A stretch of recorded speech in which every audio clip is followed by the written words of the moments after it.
Merci Clémence pour ton invitation. Voilà, donc je vais vous parler du problème de la presbytie chez les métropes qui reste.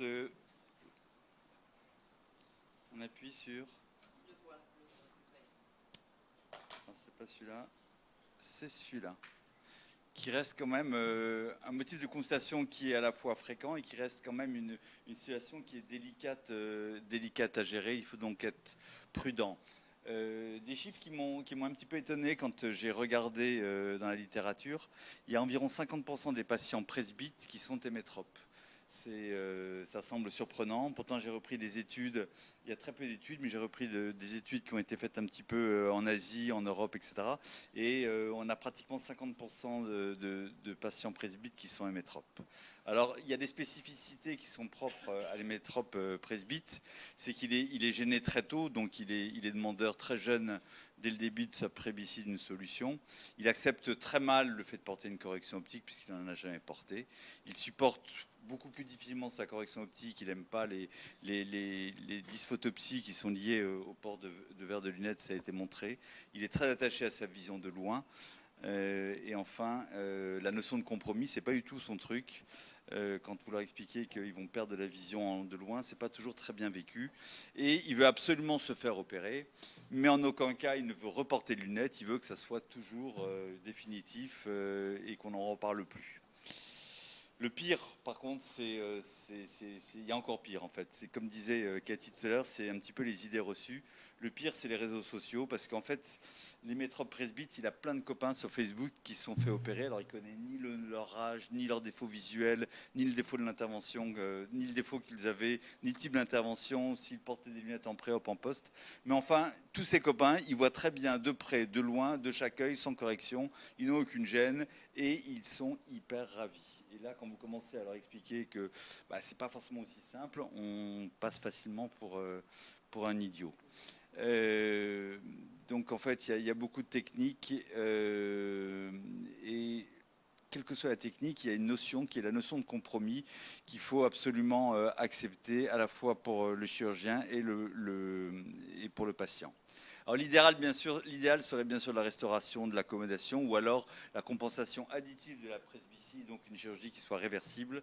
Mais en fait, aujourd'hui, on n'a pas encore de solution réellement fiable dans ce domaine. Donc en fait, en pratique courante, on se limite au presbylasique unilatéral ou à la monovision simple au laser et au prélex avec multifocalité.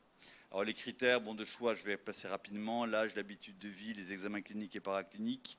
Je fais très attention à la longueur axiale sur des patients parce qu'en fait, on s'aperçoit que des fois, on a des patients qui ont des longueurs axiales grandes, bien qu'ils soient hémétropes. Et dans ce cas-là, la chirurgie cristallin n'est pas forcément la plus conseillée par rapport au risque de décommande de rétine. Les attentes visuelles du patient et la capacité du patient à accepter à la fois le compromis et la dégradation relative de sa vision de loin, les dysphotopsies en fonction de la technique choisie.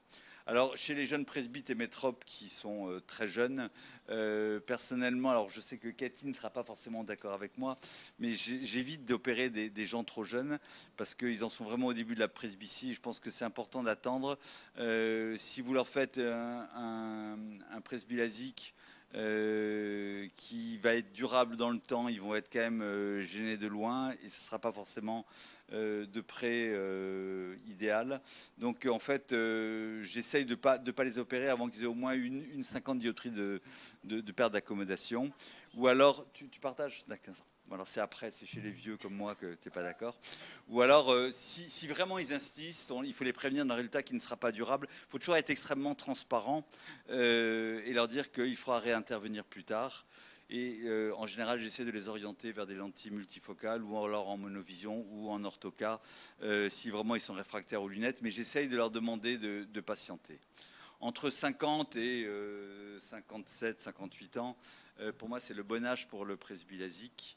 Vous connaissez tous le presbylasique et bien sûr presbylasique de préférence unilatérale. J'essaie toujours de faire une simulation avec une lentille monofocale en induisant une myopie de -1, -1,50 pour valider le fait que la gêne en vision de loin est acceptable. Parce que je trouve que c'est difficile chez un hémétrope et ils ne sont pas toujours prêts à perdre en qualité de vision de loin. Donc j'essaie de leur mettre une petite myopisation et de les laisser faire pendant quelques jours pour qu'ils me valident le fait qu'on pourra le faire. Je les préviens que ça ne sera pas durable, mais que on pourra éventuellement les retoucher plus tard. Je les préviens aussi qu'on pourra les réopérer à l'âge où on pourra le faire avec des implants multifocaux, mais qu'il y a toujours une petite imprécision liée au calcul qui est un petit peu supérieure aux patients non opérés, même si, comme Cathy vous l'a dit, les formules sont de plus en plus précises. Mais aussi un petit peu un risque de perte en qualité de vision qui est lié aux aberrations optiques d'ordre élevé qui sont induites par la chirurgie au laser et qui peuvent se cumuler aux aberrations optiques induites par les implants. Au-delà de 57-60 ans, pour moi, alors là c'est là où je suis en désaccord avec Cathy qui même après 60 ans opère ses patients par presbylésique. Je trouve que c'est plus l'heure optimale du presbylésique. Il y a la sécheresse oculaire et il y a souvent un problème d'accommodation quand même qui nécessite une myopisation relativement importante que l'hémétrope n'est pas forcément prête à accepter. Pour moi, c'est une indication raisonnable d'ablation du cristallin clair afin de compenser la presbytie. Je dis que c'est raisonnable parce que chez l'hémétrope, habituellement, la longueur axiale moyenne est de 22,5 mm et comme vous le savez, les risques en dessous de 23 mm de décollement de rétine sont quasiment nuls. Il n'y a pas d'anésiométropie induite et on a affaire à un résultat pérenne. Alors ce que je faisais avant, mais que j'ai changé, avant je faisais toujours un mix and match, c'est-à-dire que j'opérais l'œil dominé en premier. Je mettais en général sur l'œil dominé un implant trifocal. Et ensuite, quelques jours après, je mettais sur l'œil dominant soit un head-off, soit un light, un multifocal plus light. Sur l'œil dominant de façon à diminuer les phénomènes photopiques. Et en fait, je me suis rendu compte que souvent, quand je revoyais les patients entre les deux yeux, ils étaient déjà super bien, les métropes étaient déjà super bien en vision de près avec un seul œil opéré. Donc, je me suis mis à faire de la chirurgie unilatérale sous son œil dominé. Donc l'intérêt, c'est de diminuer les risques de dysphotopsie, de perte de contraste, de qualité de vision et diminuer les risques inhérents à la chirurgie, tout en permettant une indépendance aux lunettes importante, mais pas forcément pas absolue en vision de près.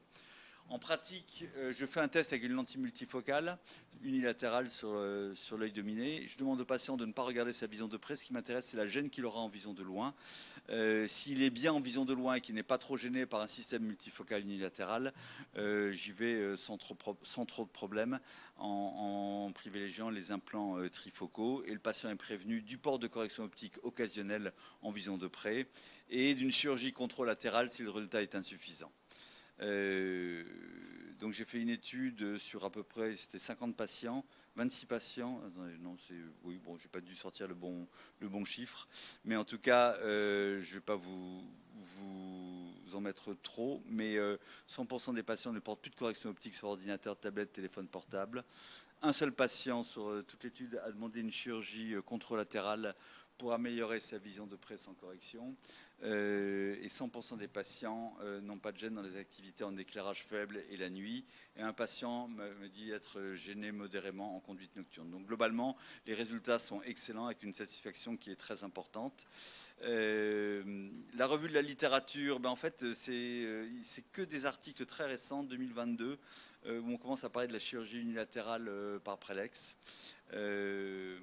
Et sincèrement, je trouve que c'est une technique qui est très intéressante. Alors, il faut juste se méfier d'une chose, c'est qu'il faut se méfier des faux presbytes. C'est-à-dire que c'est tous ces gens qui portent absolument pas de lunettes pour voir de loin et qui mettent uniquement des lunettes pour voir de près et qui sont en fait à plus 0,75 ou plus 1.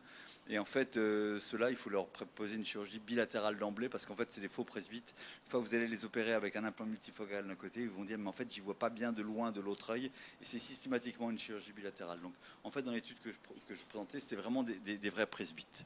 Donc, la demande de prise en charge, en conclusion, la demande de prise en charge chirurgicale de la presbytie chez les métropes est un motif de consultation qui est fréquent. Les techniques actuelles sont efficaces mais non dénuées de risques. risque et d'un confort fonctionnel chez les métropes presbytes. Il faut vraiment faire attention. C'est une population qu'il faut particulièrement soigner. Il faut vraiment informer le patient, c'est hyper important. La simulation préopératoire par les lentilles, pour moi, aussi bien en presbylasie qu'en implant multifocal, c'est intéressant. Encore une fois, quand je fais une simulation lentille, je m'en fous de leur vision de près. Ce qui m'intéresse, c'est la gêne qu'ils vont avoir en vision de loin. Et je pense que l'implant multifocal unilatéral, à partir de 58-60 ans, pour moi, était la meilleure solution pour conserver les métropies en vision de loin et pour donner une bonne vision de près sans altérer trop la vision des contrastes et les dysphotopsies de nos patients. Voilà, je vous remercie. Et si l'avenir chirurgical n'était pas, si l'avenir n'était pas uniquement chirurgical mais médical, il y a quelques collyres qui vont venir sur le marché. Je ne sais pas trop ce que ça vaut, mais en tout cas, voilà, je voulais juste le citer. Je vous remercie.